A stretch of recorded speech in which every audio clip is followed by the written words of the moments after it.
Hello care family, ఎలా ఉన్నారు? మనం ఎప్పుడైనా హైవే రోడ్ మీద వెళ్తున్నప్పుడు కొద్ది దూరంలో రోడ్ మీద నీరు ఉన్నట్లుగా కనిపిస్తుంది. కానీ అక్కడికి వెళ్లి చూడగానే ఏమీ ఉండదు. అండ్ అక్కడ నుండి ఇంకొంచెం దూరంలో మళ్ళీ రోడ్ మీద వాటర్ ఉన్నట్లు మెరుస్తూ కనిపిస్తుంది. సో రోడ్ పైన మనకెందుకు ఇలా కనిపిస్తుంది?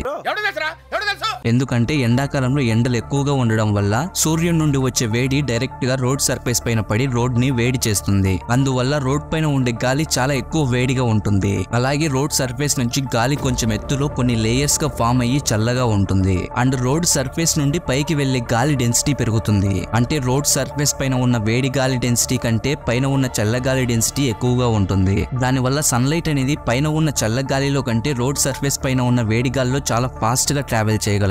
అండ్ సన్ నుండి వచ్చే లైట్ అనేది డెన్సర్ మీడియం అండ్ రేయర్ మీడియం నుండి ట్రావెల్ చేస్తూ రోడ్ పైకి వస్తుంది. మధ్యలో ఈ డెన్సర్ మీడియం అయింది, రేయర్ మీడియం అయింది స్వామి. రేయర్ మీడియం అంటే ఫర్ ఎగ్జాంపుల్ లైట్ అనేది గాల్లో స్ట్రైట్ అండ్ ఫాస్ట్ గా ట్రావెల్ చేయగలదు. దాన్ని రేయర్ మీడియం అని అంటారు. అండ్ డెన్సర్ మీడియం అంటే ఫర్ ఎగ్జాంపుల్ లైట్ అనేది వాటర్ లో తక్కువ దూరం వంగి ట్రావెల్ చేస్తుంది. దాన్ని డెన్సర్ మీడియం అని అంటారు. సో అలా లైట్ అనేది సన్ నుండి ట్రావెల్ చేస్తూ ఒక ఆబ్జెక్ట్ మీద పడి అంటే డెన్సర్ మీడియం మీద పడి అక్కడ నుండి గాల్లో ఫామ్ అయిన లేయర్స్ అంటే రేయర్ మీడియం లో ఫామ్ అయిన లేయర్స్ అన్నిటిని దాటుకుంటూ రోడ్ మీదకు వచ్చే టైంలో సన్లైట్ అనేది రిఫ్రాక్షన్ జరిగి నార్మల్ డిస్టెన్స్ కంటే కొంచెం ఎక్కువ దూరం పడుతుంది. ఇలా చెట్లు, ఆకాశం, మేఘాల యొక్క రిఫ్లెక్షన్ అంటే వర్చువల్ ఇమేజ్ అనేది రోడ్ సర్ఫేస్ పైన పడుతుంది. కానీ మనమేమనుకుంటామంటే అక్కడ నీరు ఉండి అందులో ఆకాశం మరియు చెట్ల యొక్క నీడ కనిపిస్తుందని అనుకుంటాం.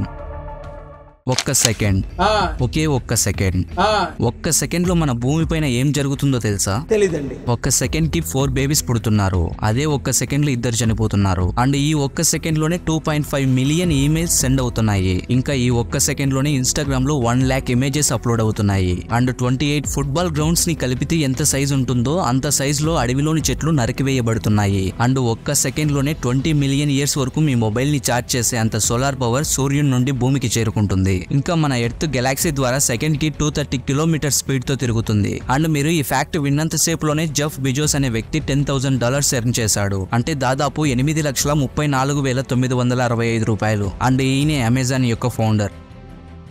మీరు ఎప్పుడైనా ఆలోచించారా పేపర్ తో మన వేల్ కట్ అయినప్పుడు ఎందుకంత పెయిన్ వస్తుందని? యాక్చువల్లీ పేపర్ తో మన వేల్ మీద చిన్నగా కట్ అయినా సరే భరించలేనంత పెయిన్ వస్తుంది. సో దీనికి రీజన్ ఏంటంటే మన చేతి వేల దగ్గర చాలా వరకు సెన్సిటివ్ నర్వ్స్ ఉంటాయి. అండ్ వాటికి ఎడ్జ్ లో అంటే చివర్లో నొప్పిని కలిగించే నొసిప్టర్స్ ఉంటాయి. అవి చాలా అంటే చాలా సెన్సిటివ్ గా ఉంటాయి. సో అవి డ్యామేజ్ అవ్వడం వల్ల మనకు పెయిన్ వస్తుంది. అండ్ మన వేళ్ల పైన పేపర్ తో కట్ అయినా సరే మనం దాన్ని పట్టించుకోకుండా ఫ్రీక్వెంట్లీ ఫింగర్స్ ని యూజ్ చేస్తూ చిన్న చిన్న పనులు చేస్తూ ఉంటాం. అప్పుడు కట్ అయిన ప్లేస్ మళ్ళీ ఓపెన్ అవుతుంది. దానివల్ల ఇంకా ఎక్కువ నొప్పి వస్తుంది. అందువల్లనే ఇరిటేట్ అవుతూ ఉంటాం.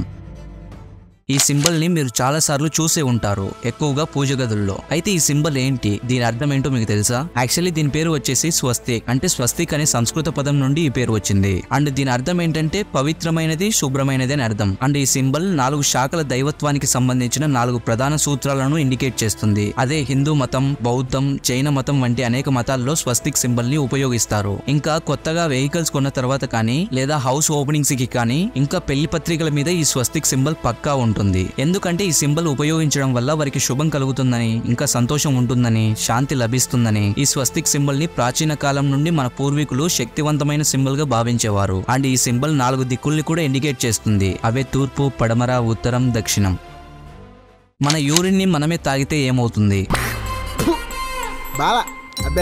అయితే పూర్వకాలంలో కొంతమంది యూరిన్ ని తాగడం వల్ల బెనిఫిట్స్ ఉన్నాయని నమ్మేవారు. అంటే దాని వల్ల కొన్ని రకాల జబ్బులు తగ్గుతాయని నమ్మేవారు. కానీ దీనికి సంబంధించిన ప్రూఫ్స్ అయితే ఎక్కడ లేవు. అయితే మీకు తెలుసా, ఆర్మీ వాళ్ళ మాన్యువల్ లో డు నాట్ డ్రింక్ అనే ఒక లిస్ట్ ఉంటుంది. దాంట్లో fish juice, alcohol, sea water, blood, ఇంకా యూరిన్ ఉంటాయి. అంటే ఆర్మీ వాళ్ళు ఎలాంటి పొజిషన్ లో ఉన్నా ఆ లిస్ట్ లో ఉన్నవి అసలు తాగకూడదు. అండ్ మన యూరిన్ ఇంచుమించు సముద్రం నీటి లాంటిదే. యూరిన్ లో 95% నీరు, 5% బ్లడ్ నుండి ఫిల్టర్ అయిన వేస్ట్ ఉంటుంది. అవన్నీ హైలీ కాన్సన్ట్రేటెడ్. అవి లోపల ఉంటే మంచిది కాదని మన బాడీ వాటిని యూరిన్ ద్వారా బయటికి పంపుతుంది. అండ్ మనం యూరిన్ ని తాగామంటే ఆ వేస్ట్ ప్రొడక్ట్స్ మళ్ళీ మన బాడీ లోపలికి వస్తాయి. సో కిడ్నీస్ వాటిని మళ్ళీ బయటికి పంపాలి. దాని వల్ల డబుల్ పని అయ్యి అవి అలసిపోతాయి. ఈ యూరిన్ లో సాల్ట్, మినరల్స్ ఉంటాయి. అవి డీహైడ్రేషన్ ప్రాసెస్ ని ఇంకా స్పీడప్ చేస్తుంది. అంటే యూరిన్ తాగడం వల్ల మన దాహం తీరదు, ఇంకా ఎక్కువ దాహం అవుతుంది. అండ్ ఒకవేళ కంటిన్యూస్ గా యూరిన్ తాగితే లివర్, హార్ట్, ఇంకా కిడ్నీ ఫెయిల్ అయిపోతాయి.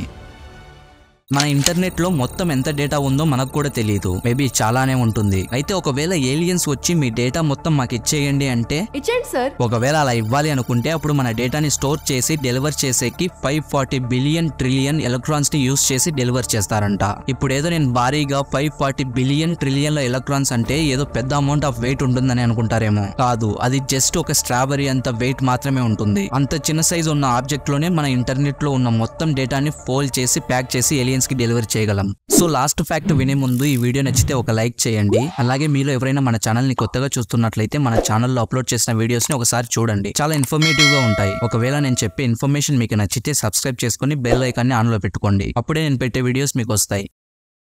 2008లో ఐపీఎల్ స్టార్ట్ అయినప్పుడు పాకిస్తాన్ ప్లేయర్స్ కి ఉన్నంత డిమాండ్ మరి ఏ కంట్రీ ప్లేయర్స్ కి లేదు. మనల్ని ఆశ్చర్యపరిచే ఇంకొక విషయం ఏంటంటే 2008 ఐపీఎల్ ఆక్షన్ లో పాకిస్తాన్ ప్లేయర్స్ ఎక్కువగా 11 మంది అయితే సోల్డ్ అవుట్ అయిపోయారు. మరి అంత డిమాండ్ ఉన్న పాకిస్తాన్ ప్లేయర్స్ మన ఐపీఎల్ లో ఎందుకు ఆడరు అంటే మన ఇండియా వాళ్ళని బ్యాన్ చేసింది. దానికి కూడా ఒక స్ట్రాంగ్ రీజన్ ఉంది. ఎంతో హ్యాపీగా స్టార్ట్ అయిన ఐపీఎల్ 2008 జూన్ 1న సక్సెస్ఫుల్ గా ఫైనల్ అయితే జరిగింది. అందులో రాజస్థాన్ రాయల్స్ విన్ అవ్వడం కూడా జరిగింది. అండ్ ఇంకొక విషయం ఏంటంటే ఆ సీజన్ లో పర్పుల్ క్యాప్ ప్లేయర్ అయిన సోహెల్ తన్వీర్ ఇతను కూడా పాకిస్తాన్ ప్లేయరే. ఫస్ట్ సీజన్ లో పాకిస్తాన్ ప్లేయర్స్ మంచిగానే పర్ఫామ్ చేశారు. అయితే సెకండ్ సీజన్ లో కంటిన్యూ అవుతారు అనుకునే లోపే వాళ్ళకి అదే లాస్ట్ సీజన్ అయిపోయింది. ఎందుకంటే పాకిస్తాన్ టెర్రరిస్ట్ అదే ఇయర్ లో అంటే 2008 నవంబర్ 26 నుంచి 29 వరకు దాదాపు 3 రోజులు తాజ్ హోటల్ అటాక్ చేసి దాదాపు 164 మందిని చంపేశారు. ఇలా 2008 లో ముంబైలో జరిగిన తాజ్ హోటల్ అటాక్ తర్వాత పాకిస్తాన్ ప్లేయర్స్ ని board of control cricket India permanent గా బ్యాన్ చేసింది. అలాగే పాకిస్తాన్ తో ఉన్న సంబంధాలన్నీ కూడా తెంచుకుంది.